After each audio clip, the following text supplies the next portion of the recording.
En este video de repaso vamos a ver, en primer lugar, herramientas matemáticas.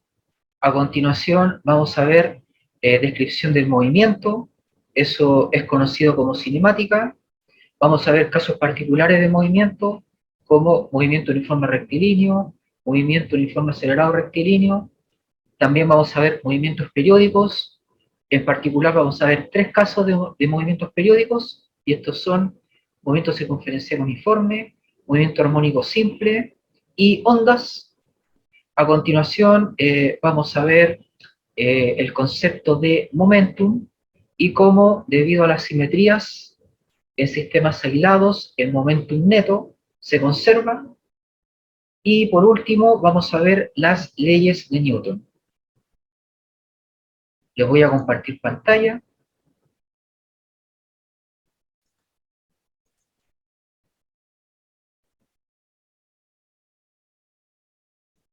Entonces, en primer lugar, vamos a ver herramientas matemáticas. Recordemos que el sistema internacional es un sistema que se toma como una convención para realizar mediciones. En particular, a nosotros nos interesa saber que la masa en este sistema se mide en kilogramos, el tiempo en segundos y la distancia en metros. También hay que recordar que los números los vamos a utilizar con tres cifras significativas: el punto como separador decimal, la coma como separador de coordenadas y de listas, y que cuando hay una respuesta por escrito, no tienen que olvidarse de colocar al final las unidades. Sobre las magnitudes, existen magnitudes escalares y vectoriales. Una magnitud será escalar cuando, para especificarla, solo necesitamos entregar su valor numérico. Por ejemplo, el tiempo vale 3.54 segundos. Por otro lado, una magnitud será una magnitud vectorial cuando, para especificarla, tendremos que entregar su tamaño con un número real y además su dirección y sentido, lo cual puede ser especificado con los ángulos respecto al eje X, del eje Y y del eje Z, o también con coordenadas, porque si escribimos las coordenadas en forma indirecta, estamos entregando el módulo y los tres ángulos respecto de cada eje. Ejemplo de magnitud vectorial puede ser la velocidad, la aceleración, el campo eléctrico, etc.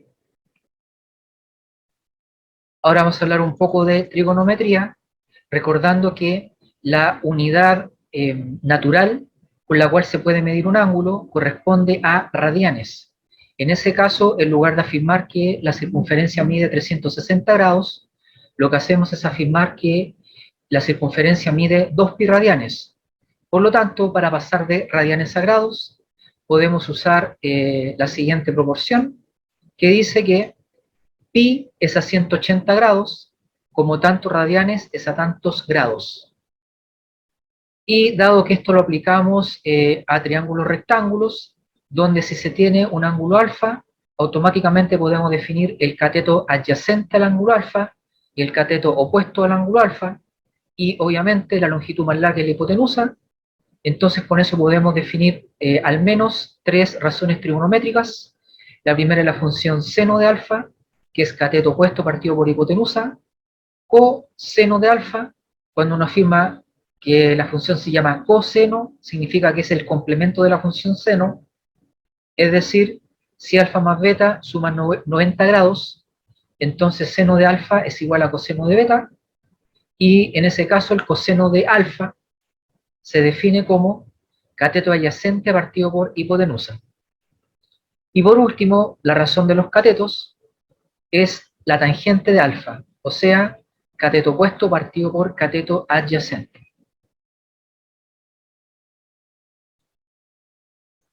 Para especificar un vector necesitamos un origen, un punto 0,0,0. Teniendo el origen, definimos hacia dónde apunta el eje X, o sea, cuál es el versor y-tongo, o 1,0,0. Hay que definir hacia dónde apunta Y, el versor j-tongo, o 0,1,0.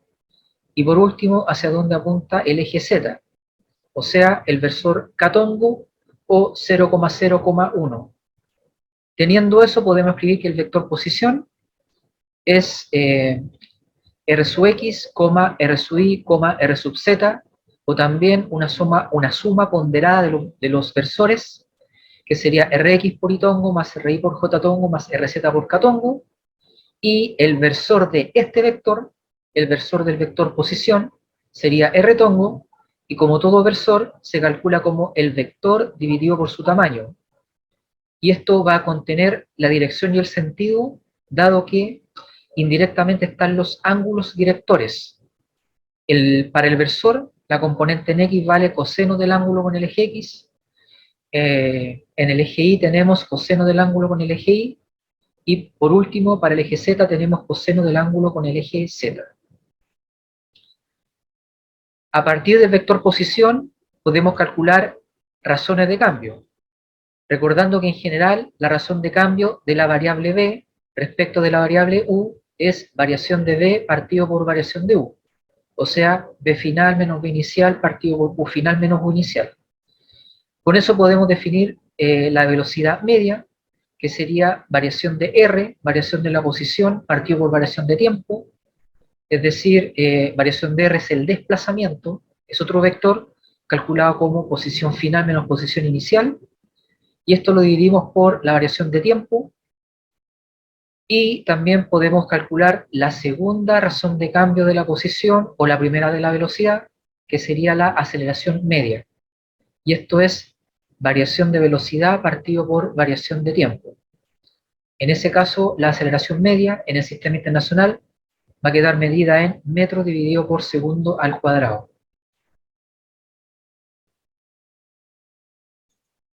Los vectores se pueden multiplicar.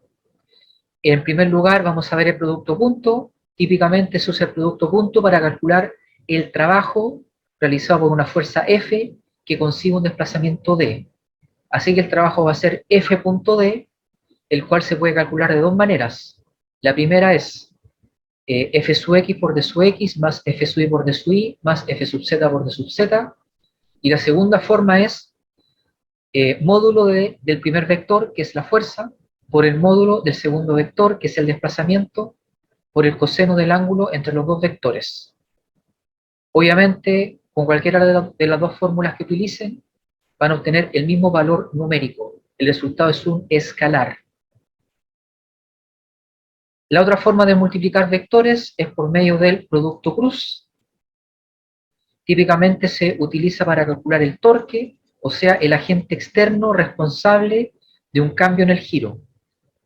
Entonces, si para cambiar el giro de un objeto aplicamos una fuerza F en cierto punto que se llama punto de aplicación, especificado por el vector posición del punto de aplicación, que es R, el torque obtenido por un producto cruz va a ser R cruz F y se calcula del siguiente modo, con un determinante, donde en la primera fila se coloca Itongo, Jtongo, Ktongo, en la segunda fila se colocan las coordenadas del primer vector, o sea, R sub X, R sub Y, R sub Z, y en la tercera fila se colocan las coordenadas del tercer vector, o sea, F sub X, F sub Y y F sub Z. Como pueden ver, el resultado va a ser un vector. En Itongo va a valer R sub Y por F sub Z menos R sub Z por F sub Y. En Jtongo va a valer R sub X, F sub Z menos R sub Z por F sub X, y todo eso multiplicado por menos 1. Observemos que Jtongo adelante tiene un menos, y en Z o Ktongo el valor va a ser R sub X por F sub Y menos R sub Y por F sub X.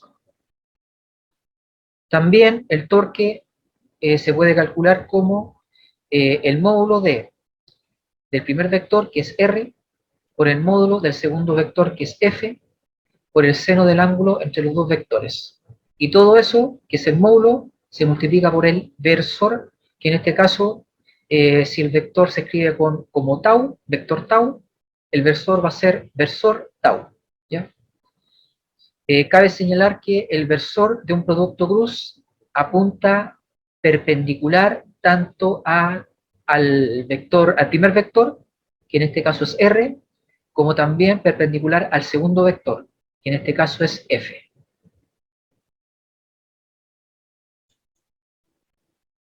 Ahora vamos a hablar de cinemática o descripción del movimiento.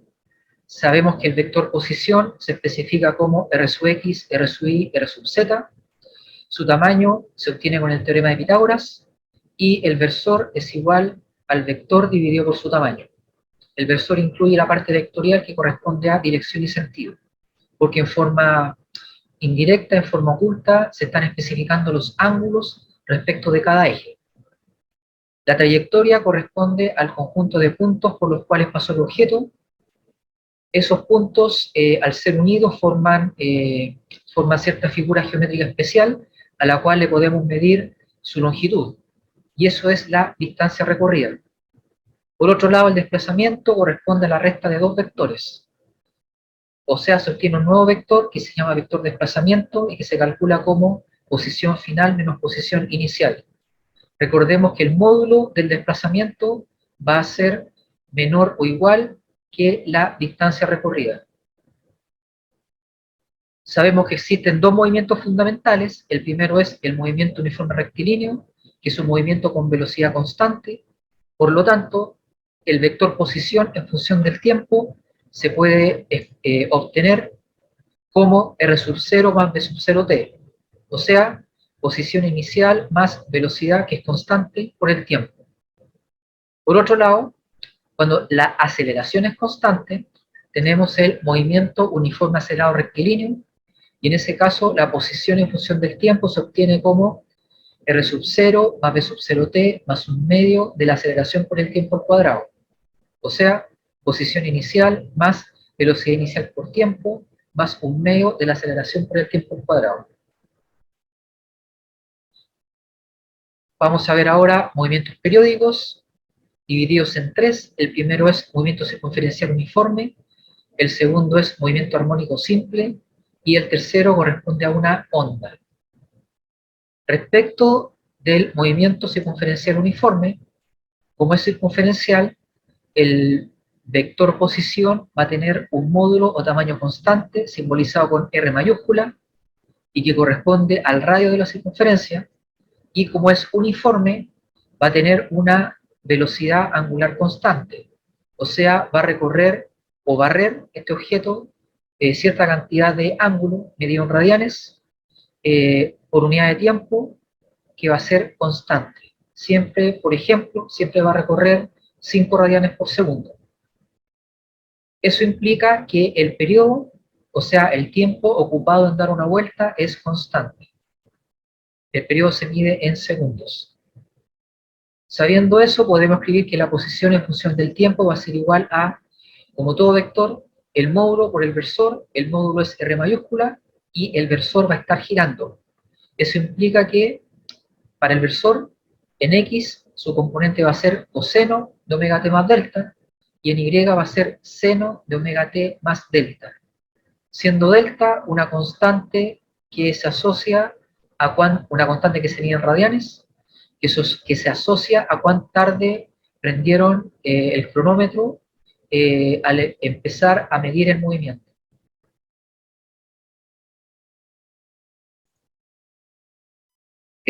Una aplicación muy útil de movimiento circunferencial uniforme corresponde al modelo atómico de Bohr, que nos permite entender de una forma clásica o semiclásica la tabla periódica.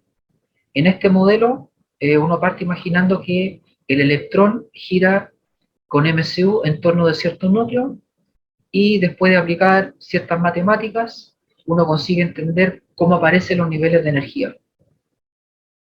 Así que es una aplicación muy importante para la gente que estudia o que necesita entender la tabla periódica.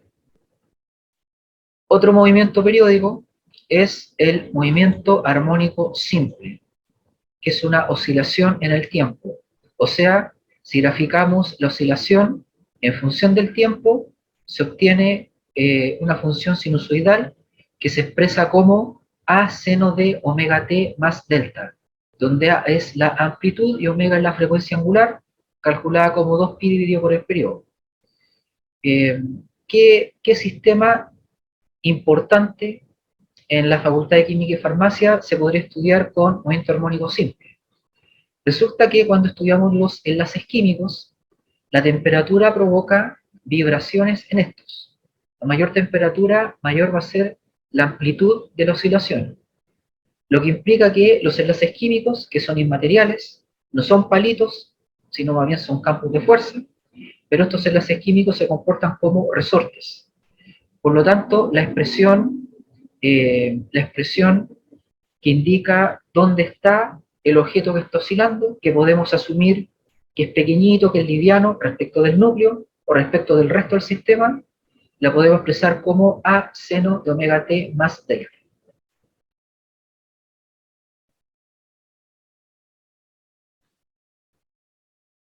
Y por último, vimos ondas, donde las ondas pueden ser viajeras o estacionarias.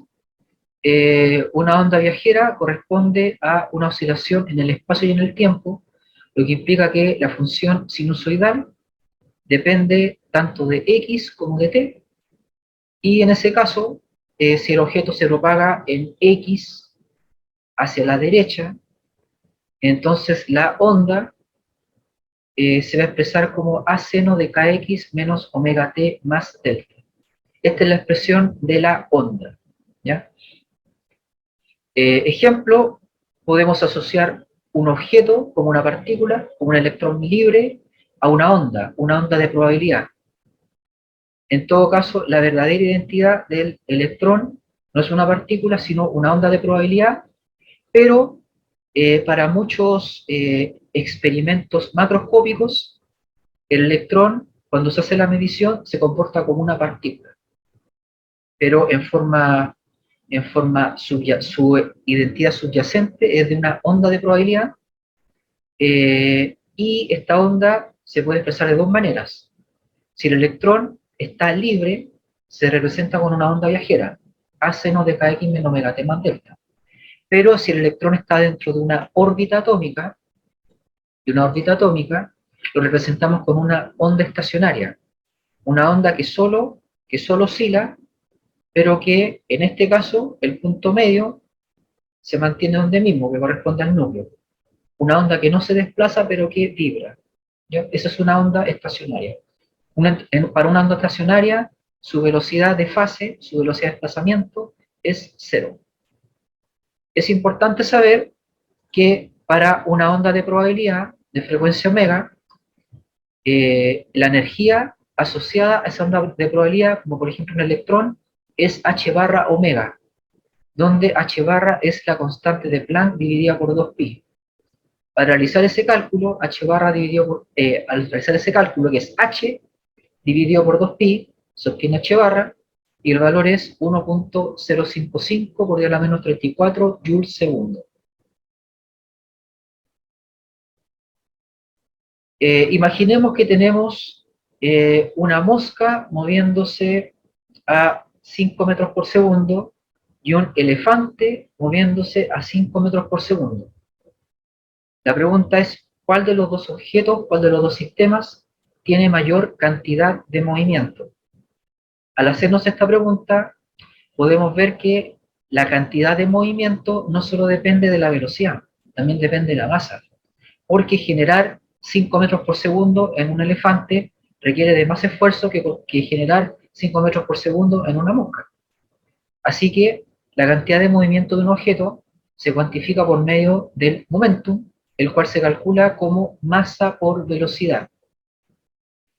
A partir de esta definición podemos ver que en un sistema aislado, el momentum total, o sea la suma vectorial de todos los vectores momentum, se mantiene constante en ese sistema aislado.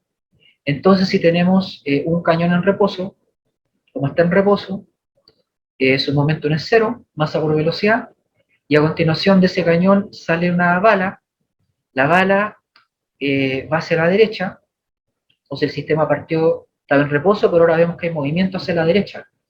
Pero en ese caso, el cañón está obligado a retroceder, de modo que su momentum va hacia la izquierda, y como el sistema es aislado, al sumar los dos vectores momentum, el de la bala que va hacia la derecha y el del cañón que retrocede y que va hacia la izquierda, al hacer la suma, esto vuelve a dar cero, igual que al principio. Eso es un típico ejemplo de cuando afirmamos que en un sistema aislado el momentum total se mantiene constante. También estudiamos colisiones. En una colisión que ocurre en un sistema aislado, el momentum total se mantiene constante al tiempo que se puede perder energía mecánica. ¿Por qué se pierde energía mecánica? Simple, porque la energía mecánica, que es la suma de la cinética y la potencial gravitatoria, en ciertas colisiones se puede transformar en otro tipo de energía. Por ejemplo, si durante el choque ustedes escuchan el choque, significa que esa onda sonora lleva energía. Los decibeles se asocian a la energía. Los decibeles del sonido se asocian a la energía. Además, en ciertos choques, los objetos después de haber chocado presentan sus superficies con mayor temperatura. Significa que ahí hay energía calórica, etc. Entonces, eso quiere decir que el momentum se conserva en un sistema aislado, pero se puede perder energía mecánica durante la colisión. En un choque ideal, un choque perfectamente elástico, no se pierde energía mecánica, y en un caso extremo, que se llama colisión plástica, se pierde la máxima energía mecánica posible, que no es toda, pero sí es la máxima que se podía perder. ¿Ya? Eso se conoce como colisión plástica y se observa cuando a partir de átomos aislados se forman moléculas. Entonces la formación de moléculas es una colisión plástica, donde se pierde la máxima energía que se puede perder y que los químicos llaman a eso reacción exotérmica. Y el caso intermedio es una colisión inelástica, donde se pierde energía, pero no la máxima que se podía perder.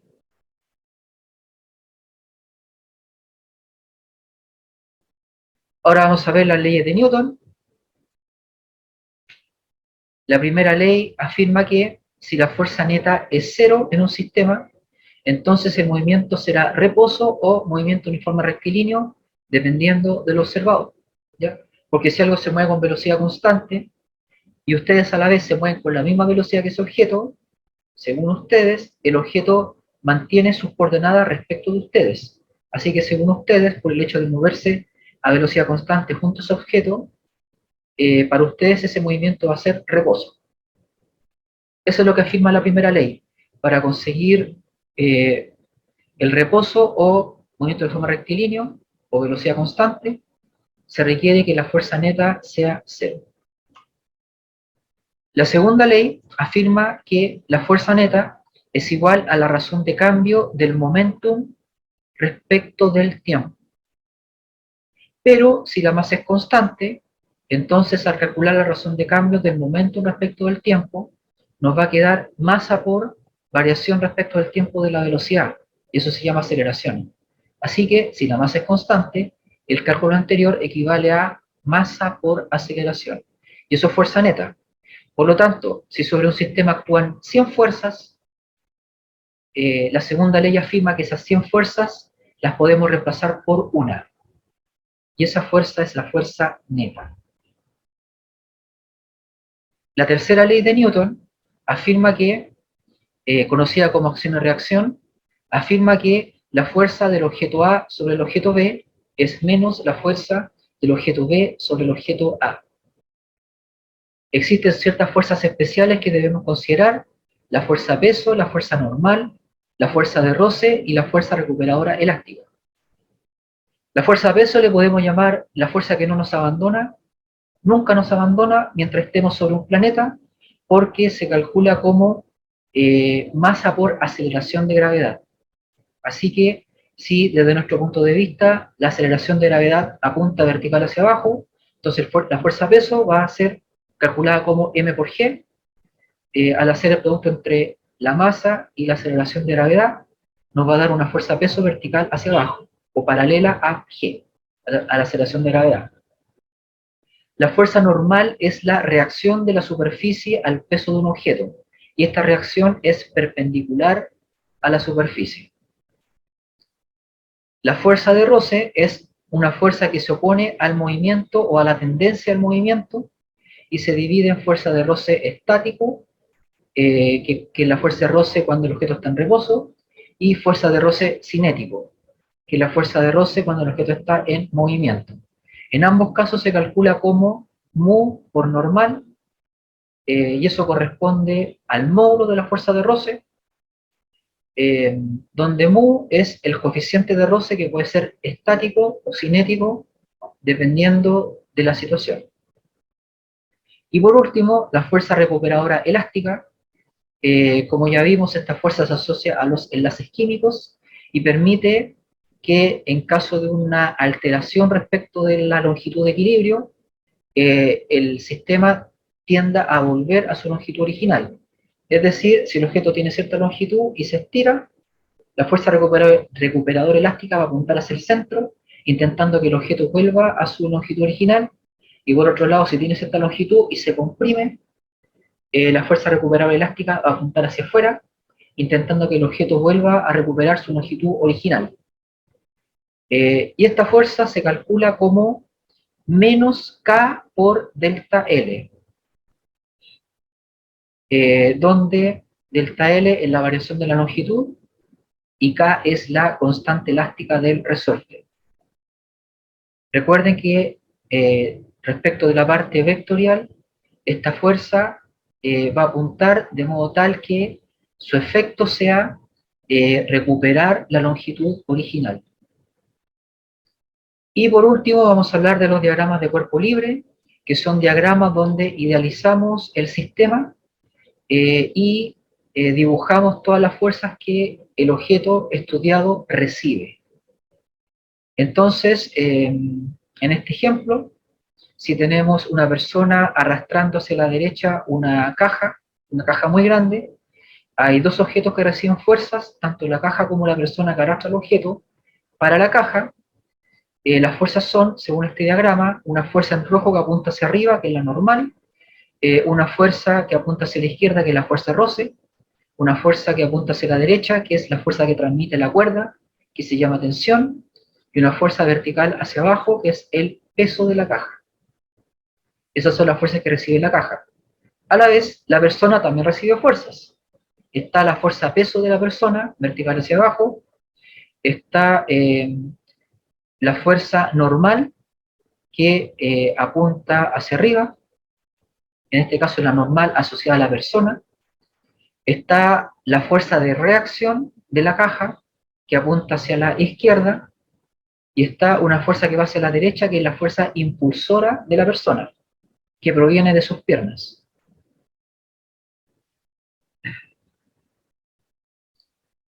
Bueno, y con este resumen, un resumen compacto, sucinto, ¿ya?